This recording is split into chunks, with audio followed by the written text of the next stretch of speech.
Assalamualaikum warahmatullahi wabarakatuh. Perkenalkan, saya Muhammad Ferdi Terlangga Bayangkara dengan NIM 23320111036. Nah, dalam 10-15 menit ke depan, saya akan membahas kasus Holocaust, yaitu peristiwa pembantaian 6 juta umat Yahudi.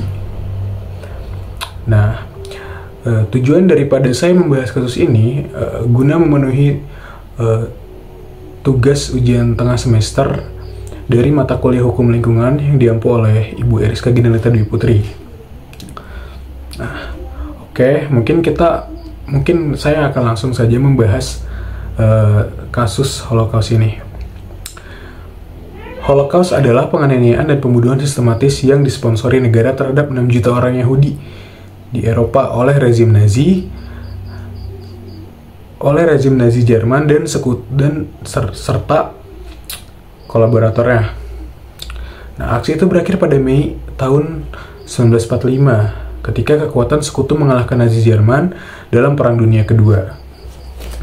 Nah, era Holocaust ini dimulai pada Januari tahun 1933 ketika Adolf Hitler dan Partai Nazi berkuasa di Jerman.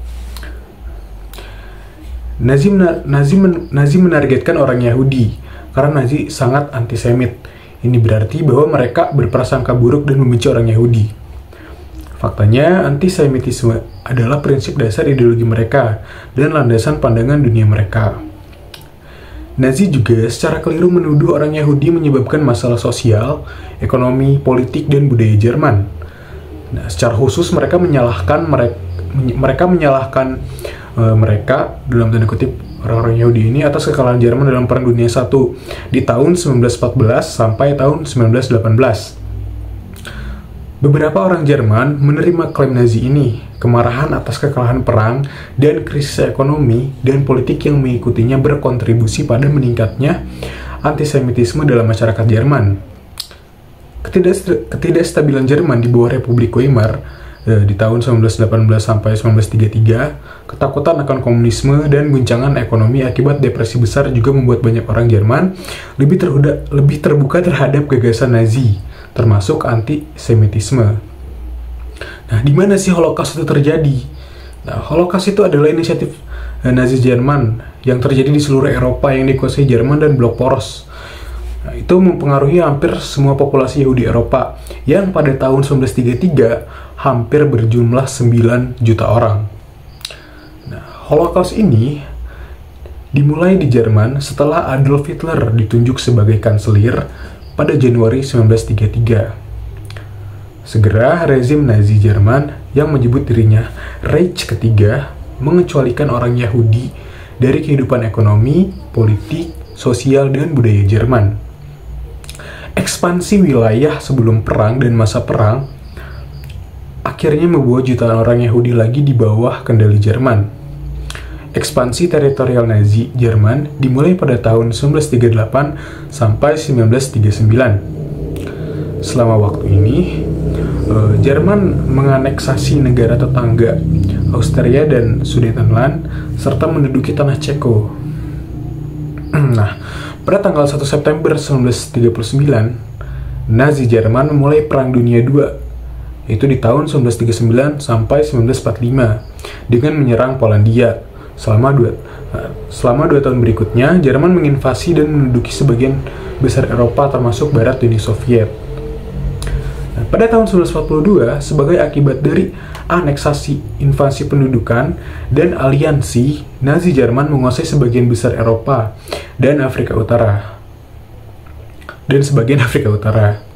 Nah, kontrol Nazi membawa kebijakan keras dan akhirnya pembunuhan massal terhadap warga sipil Yahudi di seluruh Eropa. Mengerikan. Nazi dan sekutu serta kolaboratornya membunuh 6 juta orang Yahudi. Nah, kira-kira gimana sih gitu orang-orang Nazi atau orang-orang Nazi ini dan sekutu lalu serta kolaboratornya menganiaya orang Yahudi ini? Nah, di sini dijelaskan di antara tahun 1933 dan 1945, Nazi Jerman dan sekutu serta kolaboratornya menerapkan berbagai kebijakan dan tindakan anti-Yahudi. Nah, kebijakan ini tuh bervariasi dari satu tempat ke tempat lain. Jadi tidak semua orang Yahudi mengalami Holocaust dengan cara yang sama. Namun dalam semua kasus, jutaan orang dianiaya hanya karena mereka diidentifikasi sebagai orang Yahudi.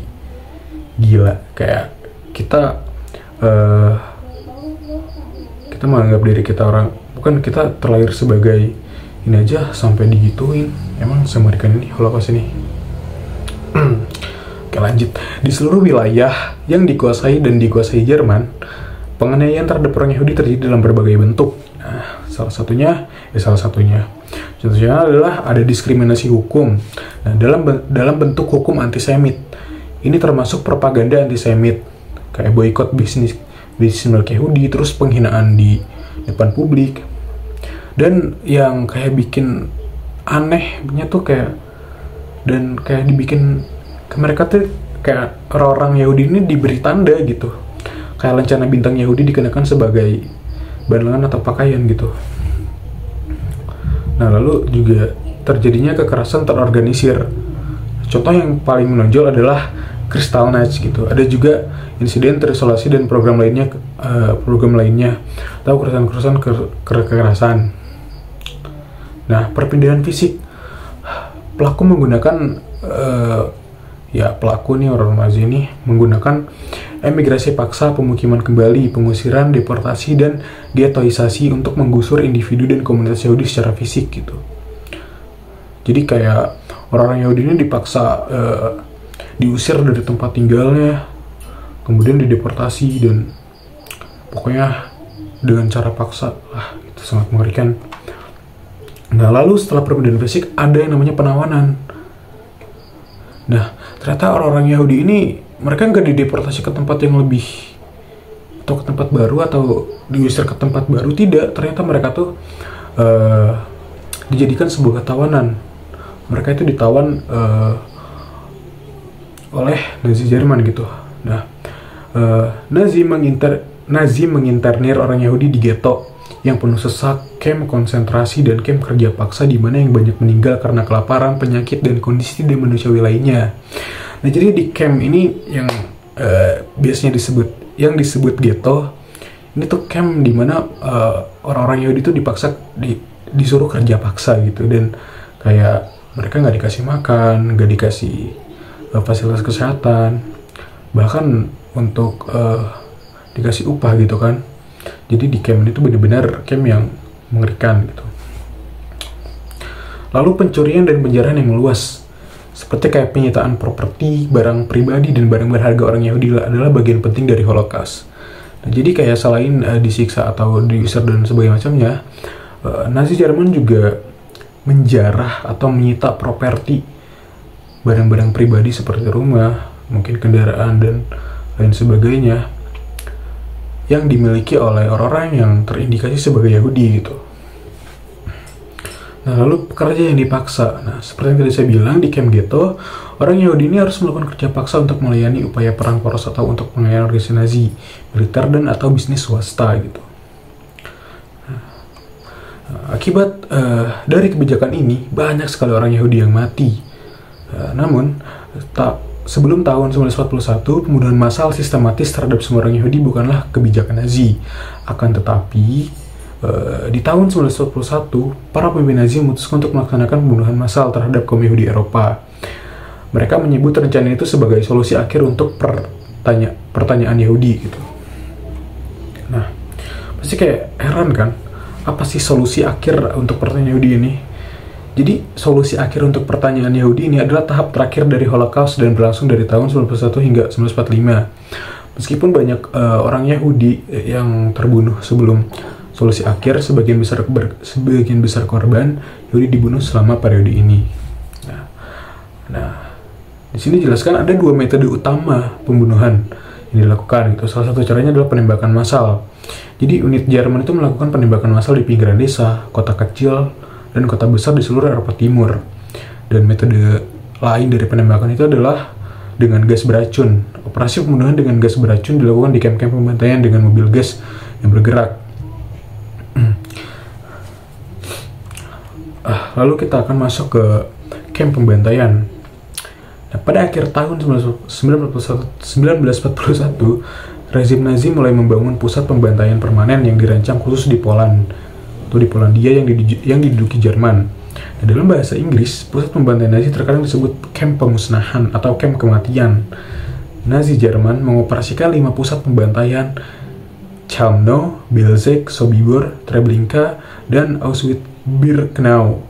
Tahu lagi gimana nyebutnya, nanti diketikin. Mereka membangun pusat-pusat pembantaian ini hanya untuk membunuh orang Yahudi secara efisien dengan skala besar. Nah, cara utama pembunuhan di pusat pembantaian adalah gas beracun dilemparkan ke dalam kamar gas atau mobil van yang tertutup rapat. Kayak kalau kalian ngebayangin gak sih, kayak lagi tidur, lagi berkumpul di sebuah camp dengan warga-warga kalian yang sedang ditawan gitu, dengan kerabat-kerabat kalian, dengan sesama umat kalian, tiba-tiba dilempari gas beracun dan kalian meninggal gitu. Ngebayanginnya ngeri banget sih. Oke, kita lanjut.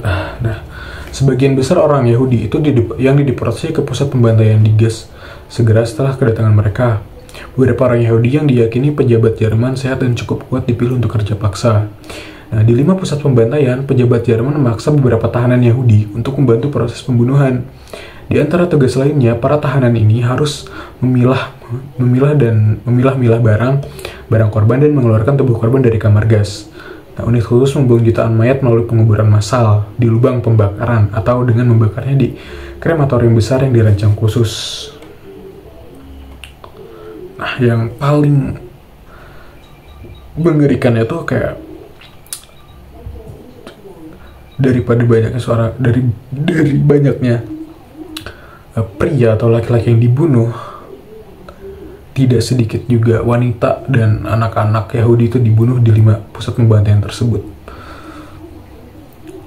Jadi kayak nggak cuman laki-lakinya aja nih, kayak bahkan dari kayak wanita, bahkan sampai kayak anak-anak kecil, mereka disuruh kerja paksa, disuruh pokoknya ditawan sebagai kayak dijadikan seperti hewan lah oleh orang-orang Nazi ini.